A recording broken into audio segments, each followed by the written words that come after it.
David, thank you so much for chatting with me today, this afternoon. I am so appreciative to be able to talk with you. You are actually leading a boot camp that I'm a part of at HubSpot, and I've found it so refreshing and just fun to be a part of.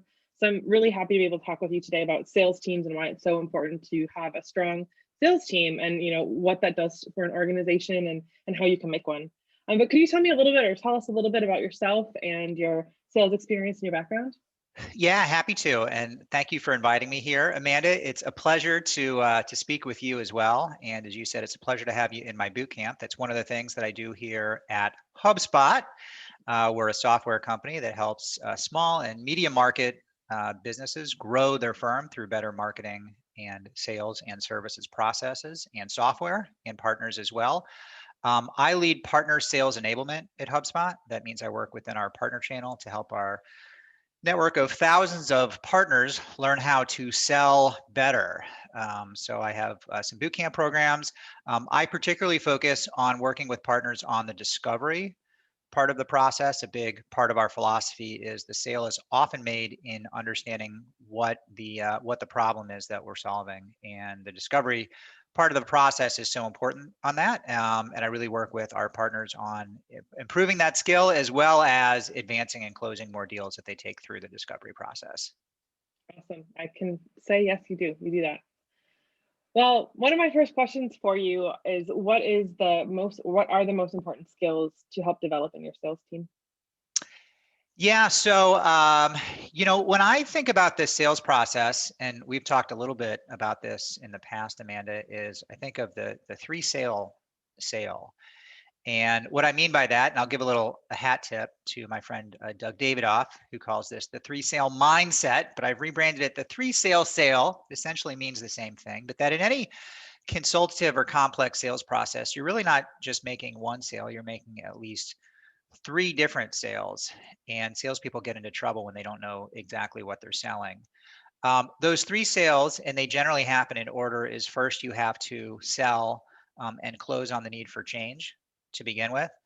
The second thing is you have to close on what the right solution is that addresses that change.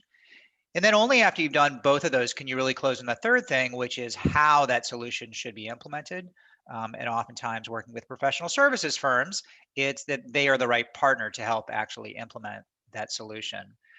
One of the really key skills there is the very first sale, which is selling change, which oftentimes as salespeople we can take for granted, and we hear a surface level change, or we've been invited into a meeting, so we take that as this is a company that needs to change, and we very quickly go into selling the solution that we brought in with us. One of the things that I really look for in salespeople is not how quickly they launch into talking about their own solution, but how thoroughly of a job they do, really understanding what is the need for change. Is it a true need for change? And is that need for change the right fit with the service provider who's kind of holding the sales meeting for them? Yeah, absolutely. I think that kind of pivots and shifts because I think a lot of salespeople feel like they need to know their product, they need to know their industry and know their market. And of course they do, but really they need to be good listeners. They need to know the right questions to ask. And I think sometimes we even meet with people that, they're told they need to find an agency, or they're, trying to find a partner, and they don't even really know why they're reaching out. They just know there's a problem. And I think during that discovery process, you can almost like pull out from them and even motivate them more to realize that need for change than just them like saying, "Oh yeah, I need to have a marketing agency," or "I know I Yeah. need to have HubSpot support."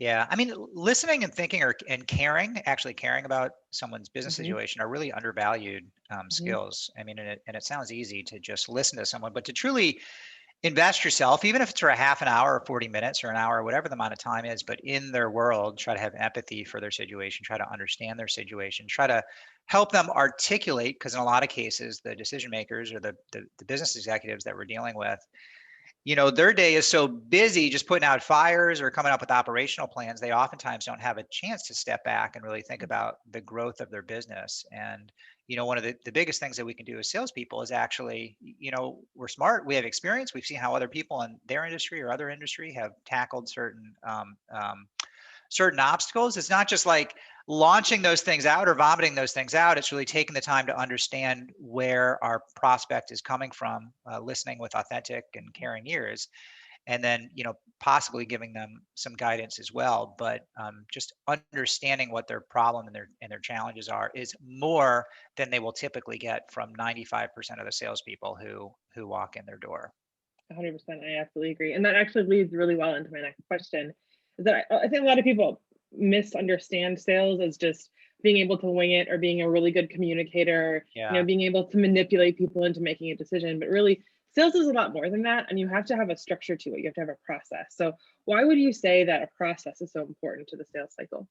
Yeah, so that's a really good question. I'm not like a great like small talker. My superpower in sales is not like charm, right? Like I guess I could kind of scrape some up if I need some a little bit, but like that's not how I sell.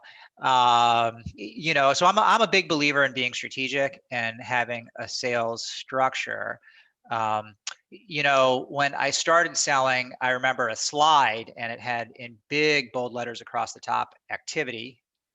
And then the second thing down was process, and the final thing down was skills. And what that meant was you can make sales with the activity. Like particularly when you start, you have to have the activity. There's no substitute for it. But then the next thing that you need to get is process. So you need to be pointing those activities in the right direction. And then only the third thing down, which is in smaller letters, is the skills itself. So, activity, I can tell you to get out there and do it, right? Skills is something you work on over time, but your question is around having the process. And when I think of process, I think of golf, like a little bit, right? So Mm-hmm. I don't call myself a golfer. I call myself an aspiring golfer because I get out on the course maybe less than a handful of times a year, maybe a handful if I'm lucky. And I have a lot of bad shots, but every once in a while I have a really nice shot.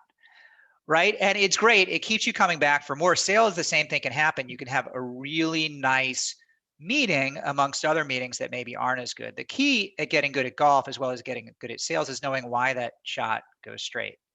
All right. Now, don't ask me in golf because I don't know why my shot, when it does, goes straight. I don't have my process. It takes a lot of time and effort. But I do know in sales, if you want to have consistently good results or consistently predictable and solid results, you do need to have a process. And the process shouldn't be it shouldn't be so much that you feel like you're a robot going through it, but it should have. We talk a lot about sales stages here at HubSpot. We talk about entrance criteria. So when someone's ready to enter a stage and when they're actually ready to exit the stage and move on to the next stage.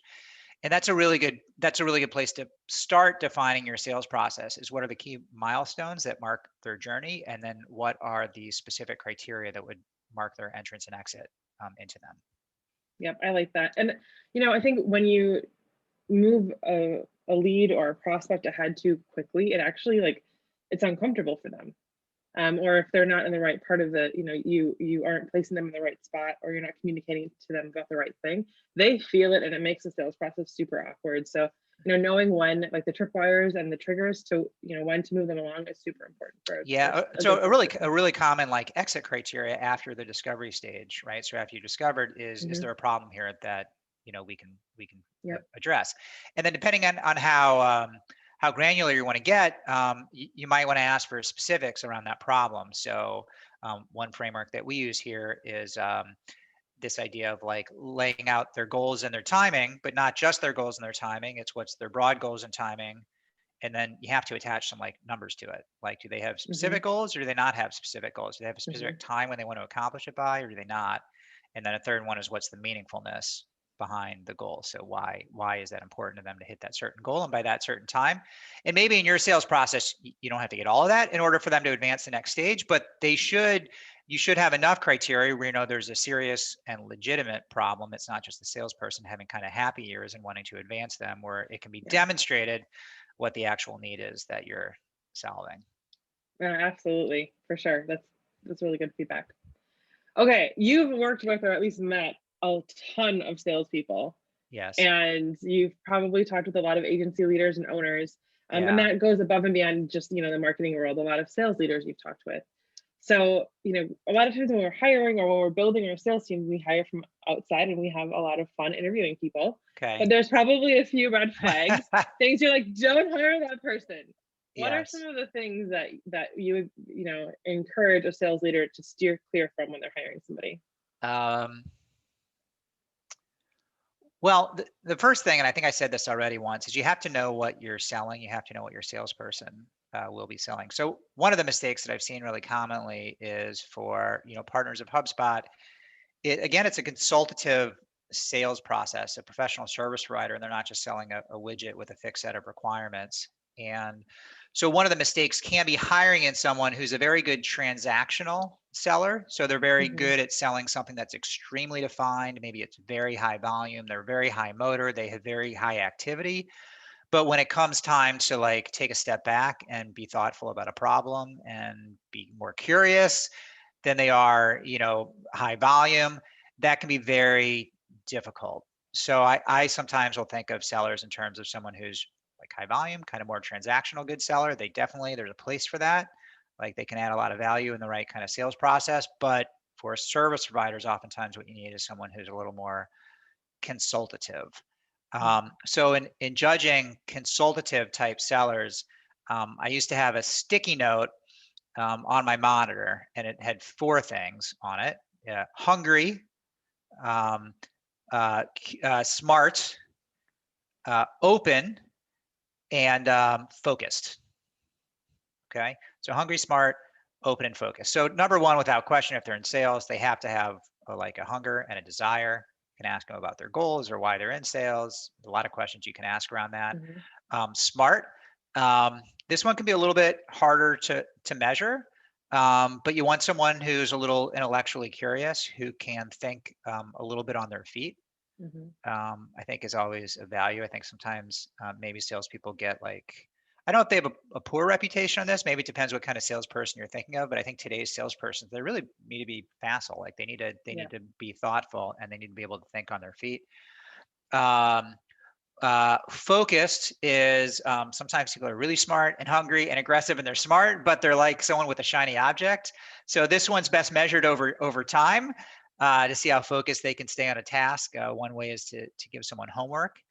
We call it assignment selling, but ask them Hmm. to do something in between meetings and see if they can actually focus enough to get it done. Salespeople don't generally like homework, but they should, and they should like their prospects to do homework and to hold them accountable. So you can assign homework to a salesperson during an interview process. And the final thing, and this one may be the most important, is open, or another word for that is coachable. And Hmm. this is huge.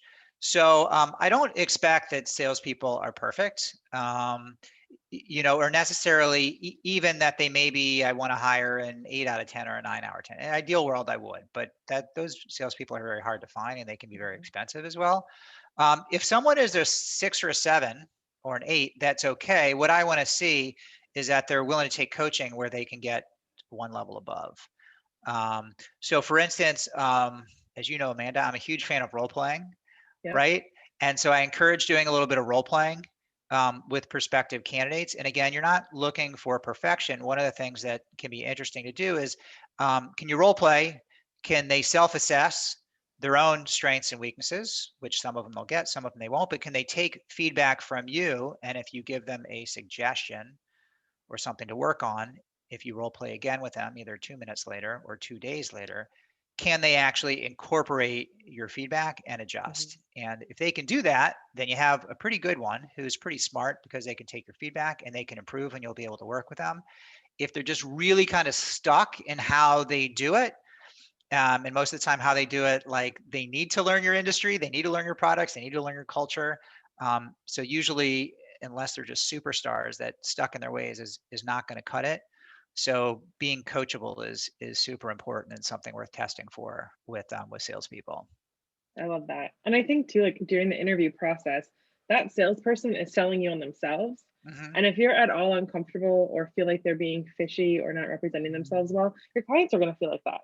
Your prospects are going to feel like that. So, I love that idea too of, I mean, role plays can make a lot of people really nervous. I know I don't always love them, but you know what? Like you need to learn from them, and they're a great opportunity for feedback. Right. And so that is a really good idea. That's the job, right? We're in It is. sales, so you got to put yourself out there. Absolutely, for sure. David, is there anything else you wanted to add for our conversation today? I think you hit most of it, Amanda. I guess the only other thing that I would say is if I were encouraging salespeople, one thing that I often encourage them is to sell as if they were talking with like a close friend of Mm-hmm. theirs. And what I mean by that is don't just be friendly, but if you were selling to a friend of yours, you would really take the time to understand what's important to your friend. You'd probably ask more questions because before you gave them a recommendation, like you'd really empathize with their plight. You'd want to understand before doing that. And working with prospects is not so different. By the way, sometimes your friends need tough love, and sometimes your prospects need tough love as Yeah, well, right? So there's nothing to say you can't, send them off with a recommendation maybe they weren't planning to hear. But I think one of the great thing about sales is we have to be really smart and efficient about how we use our time. But if we do it mhm, well, we can help a lot of people. So um, you get into sales to make money and grow your business, but also, if you don't feel like you're helping people and having fun, then you're either doing it at the wrong place or you're in the wrong job. 100%. Awesome. Well, thanks again for your time, and I'm sure we'll be in touch. All right. Thanks, Amanda.